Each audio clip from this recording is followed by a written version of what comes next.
Hi everyone! Welcome back to my mini vlog again. So, ngayong araw, gagawa tayo ng magic. So, magka-create tayo ng purple makeup gamit ang pulang lipstick at ang blue eyeshadow.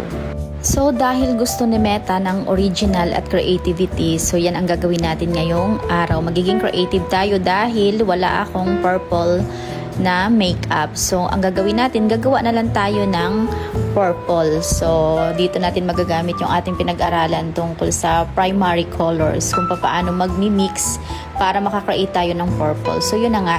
Ginamit ko lang yung pulang lipstick. Naglagay lang ako ng konti sa kamay ko and then ginamit ko yung cotton buds para i-blend yan sa talukap ng mata ko. And then after, pinatungan ko ng blue na eyeshadow. So, ganun lang. Alternate ko lang na nilagay ang pula and then blue eyeshadow hanggang sa nakuha ko ang tamang kulay na gusto ko. So, ganun lang din ang ginawa ko sa kabilang mata ko at naglagay din ako sa ilalim ng mata ko para mag-match yung color. And then, after nya, naglagay naman ako ng lipstick. So, ganun ulit. After ko maglagay ng pula, pinatungan ko ulit ng blue na eyeshadow hanggang sa nakuha ko yung tamang blend or consistency ng pagka-purple na gusto ko. And then, tamang mascara lang tayo.